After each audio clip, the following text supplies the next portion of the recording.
Good afternoon. My name is Sharon Werth. I'm with Shamrock Network Technologies, and we're going to be talking about top 5 computer maintenance tips. A little bit of background about Shamrock. We're an IT service provider. We focus on small businesses, about 30 computers or less. We've taken enterprise-level technology and scaled it back to fit the small business while keeping the costs affordable. Some of our key services are managed services, which will automate a lot of your computer maintenance tasks, including the one that we're going to talk about today. And we also have customized cloud-based solutions. Since we have just 10 minutes to cover all this information today, we've posted a lot of information on our blog. So you can check out our blog for more information and instructions. And also, I'll be posting the Windows 8 information on the blog. We don't have enough time to cover that today in the presentation. And I'll show this address again later at the end. Our first tip is going to be to clean up your unnecessary files. During normal use, your computer is going to save all sorts of temporary files. This helps enhance the performance of the machine, but it can also slow you down if you get too many of those files on your computer. So when you browse the web, your computer is actually pulling down all of that data and storing a lot of it on your hard drive. And that's called the temporary internet files or your browser cache. So you might run into problems every now and then where you'll have to empty your cache. You just have strange problems with the website, or you might see old content. So we're going to run this utility that'll clean up files like that. Also, Windows is going to write certain files to its own temp directory. You have dump files that are going to be stored when your computer crashes. And it contains troubleshooting data, but those files can get really big, and they're just taking up space on your hard drive. There are a lot of different ways that you can clean up the files, but we found that the disk cleanup utility in Windows is the most efficient way of doing it because you go to one place and you can see everything. So this is what the utility looks like. It has checkboxes that allow you to select or deselect 14 different types of files for cleanup. The one category where you need to watch out is the service pack backup files. This will take a backup of anything that you have from a service pack. So if you have to do a rollback later, you can have problems. You won't be able to do that rollback. So that's the one category where you need to be careful. Your Windows Disk Cleanup utility is going to clear your internet browser cache for Internet Explorer only. So if you use other browsers like Firefox or Chrome, you're going to have to go into those browsers separately and empty the cache. We have instructions posted on our blog for a whole bunch of different browsers. Our second tip is to scan for viruses and malware. A virus is a program that's designed to spread from one computer to another and interfere with computer operation. Malware is a more general term that includes any type of software that's used to damage a computer or where an attacker can take over the operation of your machine. Antivirus software has evolved into something that's a security suite called endpoint protection. Those suites are going to prevent you from getting a wider, those suites are going to make it so that you're going to be protected against a wider range of threats, not just viruses, but also your spyware, adware, all of those types of things. You want to make sure that your software is enabled at all times and is configured to run a scheduled scan at least weekly. That's in addition to the real-time scanning that's going to occur every time that you open a file, as long as your software is running properly. And you should also run manual scans periodically. And finally, you want to check to make sure that your software is getting regular updates, because if you're not getting updated virus protection files, then you're only protected up to the point where you stopped getting those updates.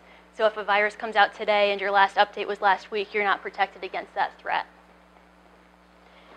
The instructions for doing this are going to vary a lot based on the vendor for your antivirus product. So you want to check with the vendor or with your IT service provider to get information on how to do that. Our third tip is to defragment your hard drive. When data is written to your computer hard drive, it gets split into smaller pieces, and these pieces can be found anywhere on the drive.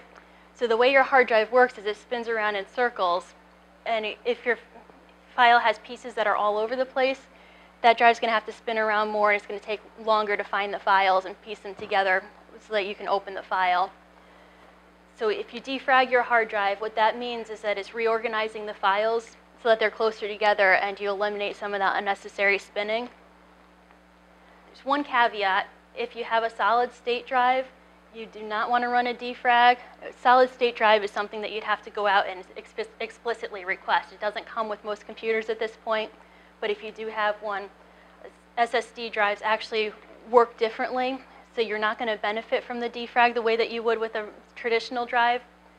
And it's also going to cause unnecessary wear and tear on that type of drive, because those drives actually have a finite lifespan based on the number of writes. So the defrag is going to write a lot of data to that drive, and it's going to cause it to wear down faster. So as long as you don't have an SSD drive, you're going to run the disk defragmenter by going to Start, All Programs, Accessories, System Tools, and Disk Defragmenter. That's what it will look like. You're going to click on this Analyze Disk button first, and that'll tell you if you need to defrag your computer. And if you do, then you click on that Defragment Disk button, and that'll actually start the defrag. You can also configure this to run on a regular schedule by using the Configure Schedule button here.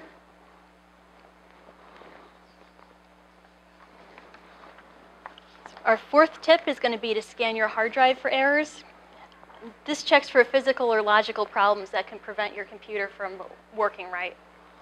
So you go into Windows Explorer or My Computer, you right-click on the drive and click on Properties.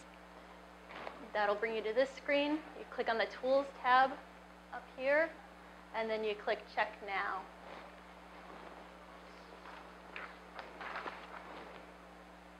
You'll see this screen, and you just want to check both of those boxes and click on Start. And this is something that'll work best if you're not using the computer for something else, and it also takes several hours to run. So you want to run it overnight or sometime when you're not around and don't need to use the computer.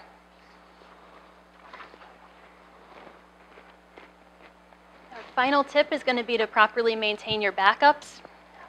We felt that we couldn't talk about computer maintenance tips without mentioning backups. It's really important if your computer gets lost or stolen, or if there's any damage to it, you have to make sure that you have that working backup so that you can get to your data. Unfortunately, it's not a one-size-fits-all type of situation. We can't tell you a product to go out and buy without really understanding your environment. So we suggest talking to your IT support provider. Of course, we'd be happy to help you with that if you need it. We suggest implementing a regular backup routine. Online backups are getting to be very popular. It's good because your backup is already taken off-site, so if you back up your data and then your house burns down, you still have a copy of that data. You don't have to worry about taking it yourself and moving it to another location. It's already there. You also want to check your backup logs regularly. We see a lot of cases where somebody thinks they have a backup and it's working, but when they need to restore the data, they find out that it really hadn't been working and the data is not there. You want to perform regular test restores. This will just make sure that your backup's really working, you can get the data back, you don't have any concerns. So just once again, we do suggest that you talk to your IT provider. They'll be able to help guide you through this process, and we'll be happy to help if you need it. So this is just our contact information. We did have to move quickly to get through all of this in the 10 minutes that we had. So you'll see a link to our blog again. We have all the instructions posted and a little bit more detailed information about all of these tips. We can also help you automate these tasks. That's one of the services that we offer, so feel free to talk to us. We have a table right outside the door here if you want to talk any more about that. And we also post tech tips regularly on Facebook, so feel free to like us on there. That's all that I have today, so thanks for your time, and enjoy the rest of the expo.